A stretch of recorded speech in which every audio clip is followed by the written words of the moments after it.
கலைஞர் தொலைக்காட்சி நிகழ்ச்சியில் நலமுடன் வாழ என்னும் பிரிவில் யோகாசனத்திற்கு அதிக முக்கியத்துவம் கொடுத்திருப்பதை நீங்கள் அறிவீர்கள். அதிகாலை வேளையில் முதல் நிகழ்ச்சியாக தரப்படுகிறது. உலக மக்கள் எல்லோரும் பார்க்கிறார்கள். மொழி தெரிந்தவர்களும் தெரியாதவர்களும் பார்க்கிறார்கள். அந்த பயிற்சியை பழகி தங்களுக்கு ஏற்பட்டிருக்கின்ற பல்வேறு பிரச்சனைகளை நீக்கிக் கொள்கிறார்கள். பல பேர் யோகாசன ஆசிரியர்களாகவும் மாறிக்கொண்டிருக்கிறார்கள். பயின்று தன் வீட்டில் உள்ளவர்களுக்கும் நண்பர்களுக்கும் அதை செய்ய வேண்டும் என்று விரும்புகிறவர்களுக்கும் கூட சொல்லிக் கொடுத்து கொண்டு ஆசிரியர்களாக மாறிக்கொண்டிருக்கிறார்கள். அப்படியெல்லாம் நமக்கு ஃபோன் வருகிறது, நேரடியாக வந்து செய்து காட்டுகிறார்கள், அற்புதமாக செய்கிறார்கள். இந்த நிகழ்ச்சியை பார்த்தே பல்லாயிரக்கணக்கான யோகாசன ஆசிரியர்கள் இன்றைக்கு உலகமெங்கும் இந்த கலையை பரப்பி கொண்டிருக்கிறார்கள். அந்த நிலையில் பாண்டர்கள் இன்றைக்கு சுந்தரராஜன் என்பவர் எனது பேரன், சிறுவயதிலிருந்தே என்னிடத்திலே கற்றவர். இப்பொழுது அவர் சென்னையிலே 27 வயது ஆகிறது, சாஃப்ட்வேர் இன்ஜினியராக இருக்கிறார். அப்படி இருந்தாலும் கூட அவர் யோகாசனத்தை விடுவதில்லை. அனுதினமும் அவரை யோகாசனம் செய்யாத நாளே கிடையாது. காலையில் சிறுபிள்ளையிலேயே பழகி இருக்கின்ற காரணத்தினால் அவர் விடாமுயற்சியுடன் இந்த பயிற்சியை செய்து கொண்டிருக்கிறார்.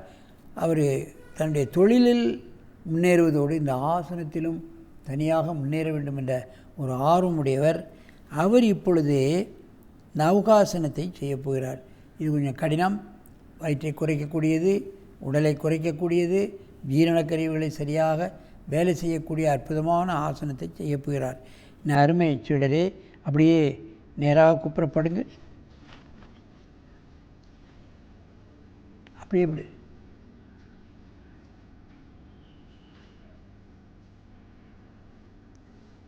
நவுகாசனம் மெதுவாக செய்ய வேண்டும். பாருங்கள், உடலை அப்படியே இறுக்கிவிடும். உடல் கனம் அத்தனையும் வயிற்றுக்கு வந்து விடுகிறது. வயிறை அப்படியே இறுக்கிவிடும். ஜீரண கருவிகள் அப்படியே நன்றாக வேலை செய்யும். புஜபலம் உண்டாகும். கை முன்னால் நீட்டி உயரை தூக்க தூக்க பந்துக்கிண்ண முட்டு, கை பந்துக்கிண்ண முட்டு, கால் பந்துக்கிண்ண முட்டெல்லாம் பலம் பெறும். மெதுவாக இறக்கு. நன்றாக மூச்சை இழுத்துக்கொள். மீண்டும் ஒரு முறை செய்.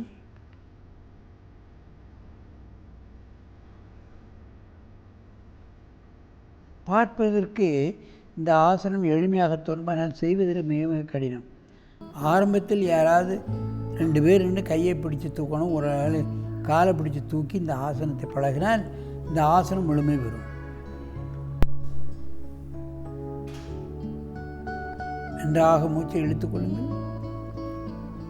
அப்படியே திரும்பி இந்த பக்கம் வாருங்க, இடது பக்கமாக திரும்பி படுங்க. அப்படியே படுங்க.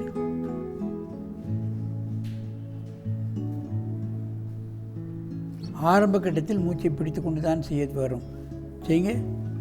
காலின் கையை தூங்க. அப்படி பக்கவாட்டில் செய்கிறார் பாருங்கள். எல்லோராலும் செய்ய முடியாது, பழக்கம் இருந்தால் தான் செய்ய முடியும். ஆரம்பத்தில் நான் சொன்னபடி கையை ஒரு ஆள் தூக்கணும், கால் 2 ஒரு ஆள் தூக்கி ஒரு வாரம் 10 நாள் செய்த பின்பு தான் தனியாக செய்யக்கூடிய தன்மை அந்த உடலுக்கு ஏற்படும். மெதுவாக இருக்குங்க. நீண்ட மூச்சு வாங்கிக்கொள்ளுங்கள்.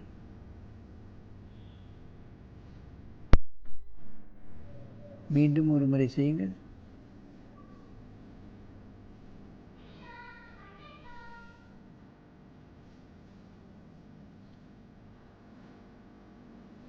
மெதுவாக இறக்குங்கள்.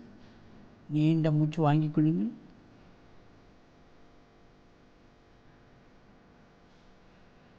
இப்பொழுது இங்கே தலையை வைத்து அங்கே கால் நீட்டுங்க.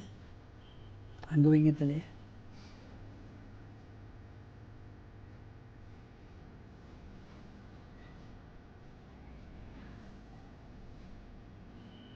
கை நீட்டு. ஓகே. காலையும் விரைப்பாக்கி தூக்கணும், கையும் விரைப்பாக்கி தூக்கினா தான் இது முழு பலன் கிடைக்கும். ஆகவேதான் ஆரம்ப கட்டத்தில் யாராவது 2 பேர் காலையும் கையையும் பிடிச்சி தூக்கி இந்த ஆசனத்தை பழக வேண்டும். மீண்டும் ஒரு முறை தூங்க.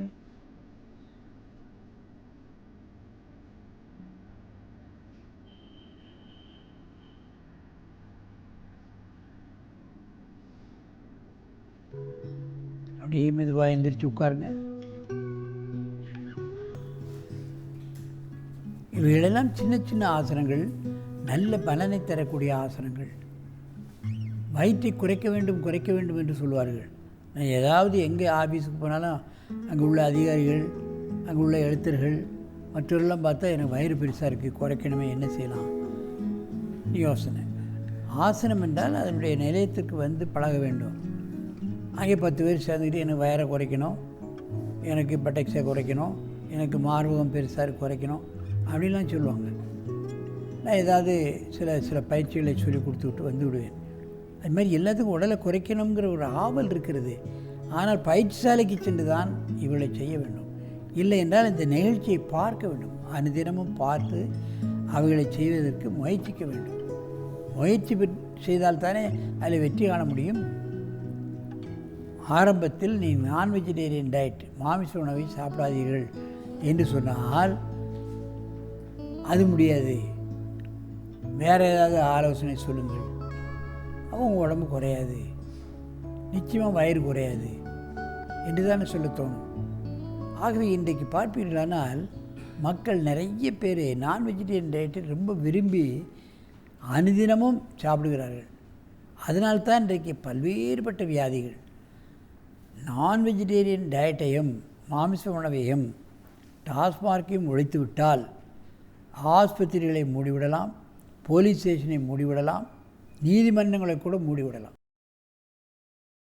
ஆனால் அதை மூட மாட்டார்கள். மூடியே ஆக வேண்டும்.